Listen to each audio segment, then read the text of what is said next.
ఏది అయినా ట్రై చెయ్యి ఆచి చికెన్ మసాలా. ఆచి చికెన్ మసాలా.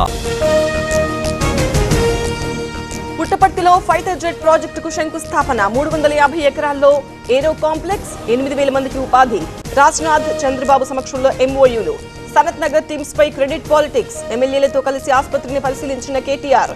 కేసీఆర్ కు పేరొస్తుందనే ప్రారంభించలేదని ఆరోపణ. అంబర్పేటలో పీహెచ్సీలను పరిశీలించిన కిషన్ రెడ్డి. కొత్త ఎక్విప్మెంట్ ను ప్రారంభించిన కేంద్ర మంత్రి. వార్ ఎఫెక్ట్ తోనే పెట్రోల్ ధరలు పెరిగాయని వివరణ. తెలుగు ఫిలిం ఛాంబర్లో కీలక నిర్ణయం. పర్సంటేజ్ పై నిర్ణయానికి 15 మందితో కమిటీ. 2 నెలల్లో రిపోర్ట్ ఇవ్వాలని ఆదేశం. సినిమా టైటిల్స్ లా చంద్రబాబు పథకాలు. కొత్త పేర్లతో టీడీపీ శ్రేణులకు దోచిపెడుతున్నారు. కూటమి ప్రభుత్వంపై కాకాని గోవర్ధన్ రెడ్డి సెటైర్లు.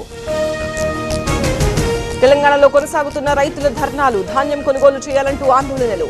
మెదక్, ఆదిలాబాద్ జిల్లాల్లో నిరసనలు. అనకాపల్లి జిల్లా మునగపాకలో బీడీఎల్ యూనిట్ వర్చువల్ గా శంకుస్థాపన చేసిన రాజ్నాథ్.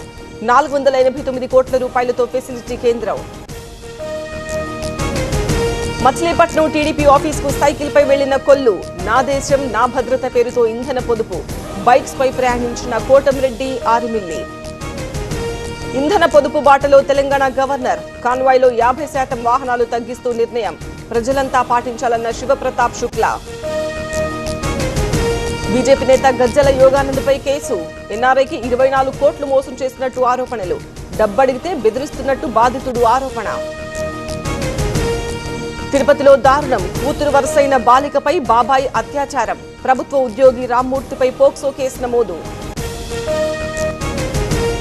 మెదక్ జిల్లా చీలపల్లిలో దొంగల బీభత్సం. 4 ఇళ్లలో వరుస చోరీలు.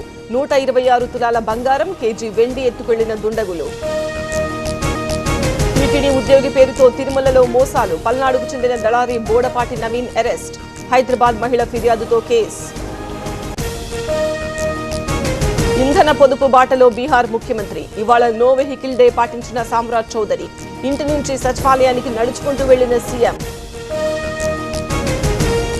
ఎవరూ నష్టపోకూడదనే నీట్ రీ ఎగ్జామ్. వచ్చే ఏడాది నుంచి కంప్యూటర్ బేస్డ్ పరీక్ష. పేపర్ లీకేజీపై సీబీఐ ఎంక్వైరీ జరుగుతోందన్న ధర్మేంద్ర ప్రధాన్. అన్నాడీఎంకేలో మరింత ముదిరిన సంక్షోభం. 26 జిల్లాల్లో పార్టీ ఆఫీసుల కోసం ఆధిపత్య పోరు. పళని, షణ్ముగం వర్గాల ఘర్షణ, ఉద్రిక్తత. పెట్రోల్ ధరల పెంపును తప్పుబట్టిన కాంగ్రెస్. ఎన్నికల తర్వాత మోదీ వసూలు మొదలైందని ట్వీట్. ఇన్ఫ్లేషన్ మ్యాన్ అంటూ ప్రధానిపై సెటైర్లు. పెట్రోల్ ధరల పెంపును సమర్థించుకున్న కేంద్రం. పలు దేశాల్లో 100% వరకు పెంచారు. భారత్లో కేవలం 3% పెరిగాయన్న రిజిజు. అదానీ కేసు సెటిల్మెంట్ కోసం ట్రంప్ తో బేరాలు. అమెరికాలో 1,00,000 కోట్ల దొంగ పెట్టుబడులకు డీల్. ప్రధాని మోదీపై కాంగ్రెస్ తీవ్ర విమర్శలు. ప్రజలపై పెట్రోల్, డీజిల్, ఎల్పీజీ భారం మోపారు. యుద్ధ ప్రభావంపై సరైన నిర్ణయాలు తీసుకోలేదు. కేంద్రంపై ఏఐసీసీ చీఫ్ ఖర్గే విమర్శలు. టీవీ9 నెట్వర్క్ ఆధ్వర్యంలో బ్యాడ్మింటన్ పోటీలు. గోపీచంద్ అకాడమీలో ఛాంపియన్షిప్ సీజన్ 2. 8 కోర్టుల్లో కొనసాగుతున్న లీగ్ మ్యాచ్లు.